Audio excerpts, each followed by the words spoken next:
Howdy, great books people. Hope y'all are fine and dandy. I hear it's cool and clear in Bozeman. I'm a little jealous. It's cool here, but the New York skies, even at their best, they just don't hold a candle. Here we are for part 3, the last reading, the dramatic conclusion of Oedipus Rex. Where we left off, Jocasta and Oedipus were feeling very relieved and confident that the ancient curse, the prophets and the seers, they were not reliable. Kind of a position that I suppose an enlightened person probably could have taken in the 5th century BCE Athens, that the gods are still valid, but their spokespeople here on earth, the humans, the prophets, might not be reliable. So Jocasta and Oedipus feeling great. Life is just about chance. The gods' will doesn't always come to be what it's supposed to be. So just when it appears that they're in the clear, the messenger from Corinth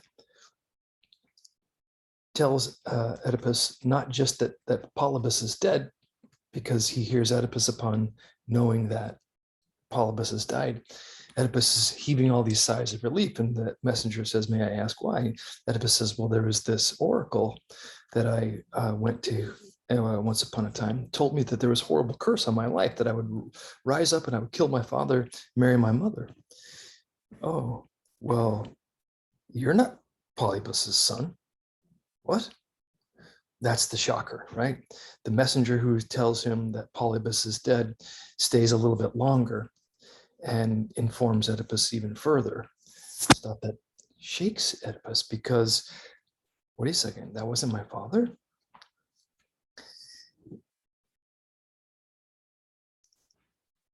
And how do you know this? He asks the messenger. The messenger says, "Well, because when I got you, you were just a little kid with these wounds on your ankles." "Oh, why are you mentioning that?" "Yeah, you had these wounds on your ankles when I got you. Where did you find me?" "Well, I found you on the slopes of Mount Cithaeron." Mount Cithaeron is near to Thebes. It's just outside the city of Thebes. "You got me there? How did you find me? Who left me there? What were the circumstances?" "Oh, look, I didn't find you. I was given you." "You were given me? By whom?" "By another shepherd." "Another shepherd? Who is this shepherd?" "Hey, he's a shepherd. I don't, I think he might have been a servant of old King Laius." "What?" And when that comes out, the stage notes saying,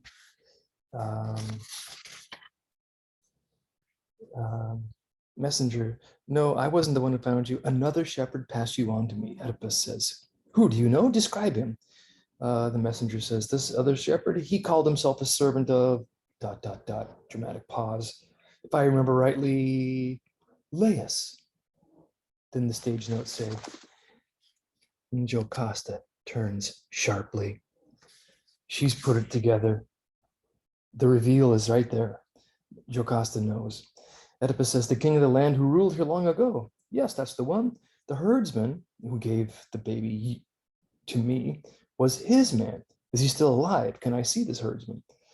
"They'd know best, the people of these parts." Oedipus and the messenger turn to the chorus. "Does anyone know the herdsman?" And the leader of the chorus says, "I think he's the very shepherd you wanted to see a moment ago." But the queen Jocasta, she's the one to say, the shepherd that he wanted to see was the one who was going to tell him if the killers were many or one, right? But the queen Jocasta, she's the one to say. Oedipus says, "Jocasta, you remember the man we just sent for? Is that the one he means?" Jocasta already knows. Jocasta says, "That man, why ask? Old shepherd talk, empty nonsense. Don't give it another thought. Don't even think."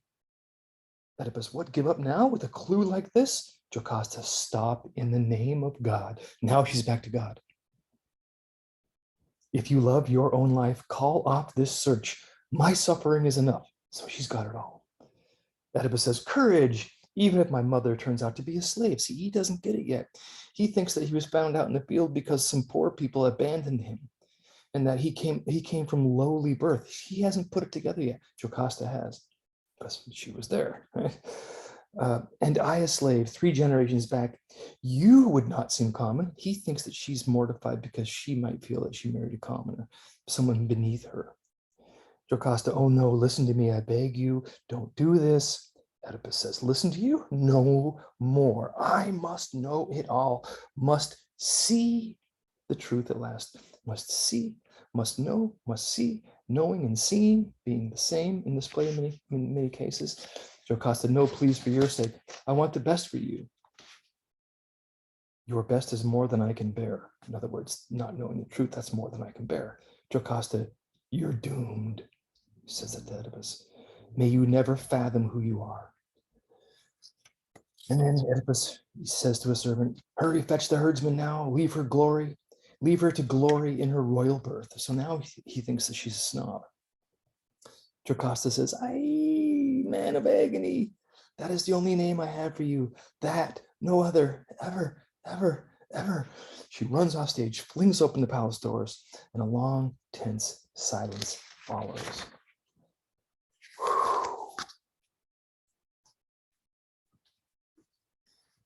So the shepherd comes. Now both shepherds are there. The one who served the house of Laius, who actually found Oedipus, we believe, found the child in any event, and the one that he handed it off to. And then there's some talk that goes back and forth. But remember that this play is such a realistic depiction of how people's psyches work that now Oedipus, who was once the really sharp, in control, self-possessed detective seeking out the murderer of Laius, has forgotten his question, which is still an important question. How many killers were there? In fact, he never asked the question. The play never asks it. It never comes up because everyone is now circling. Now the net is starting to, be cast all around Oedipus, and the strings are starting to tighten. And this is all about making Oedipus into the scapegoat, right, for the rest of the play. The shepherd comes, and everything is revealed. If you go to lines 1290, you'll find the reveal, because he basically tortures the shepherd because the shepherd doesn't want to tell him the awful truth about his own origins. He doesn't want to say it to Oedipus. The shepherd didn't want to be brought in there, but he did it because if he didn't, he'd be killed, or he fears something like that would happen to him. So finally, after having his arms twisted and being mistreated, all right, his son, Laius's, his son, they said it was his son, Laius's son, but the one inside, your wife, she'd tell it best. Jocasta, he means, my wife, she gave it to you? Yes, yes, my king. My wife gave me the baby to the shepherd? Why? What for? To kill it? Her own child? How could she? She was afraid. Frightening prophecies. Oedipus, what? There's no way he's going to ask the question, how many people killed King Laius? You were the witness. The shepherd says, they said he'd kill his parents. Oedipus, but you gave him to this old man? Why? I pitied the little baby, master, hoped he'd take him off to his own country, far away, but he saved him for this fate. If you are the man he says you are, believe me, you were born for pain. Oedipus, oh God, all come true, all burst to light. O light, now let me look my last on you. I stand revealed at last, cursed in my birth, cursed in marriage, cursed in the lives I cut down with these hands. He rushes through the doors into the palace with a great cry. The Corinthian messenger, the shepherd, and the attendants exit slowly.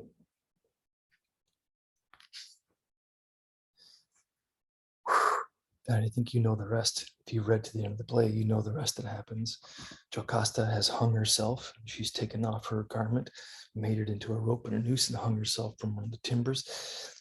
Oedipus picks up the brooches that once held her garment together. They're long, spindly things. He plunges the brooches into his eyes. reducing his eyeballs to little pieces of meat, and the blood is gushing down his face. See if I can find that. No, let me see.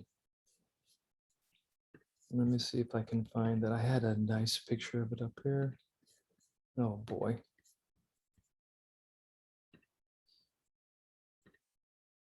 I'm going to pause.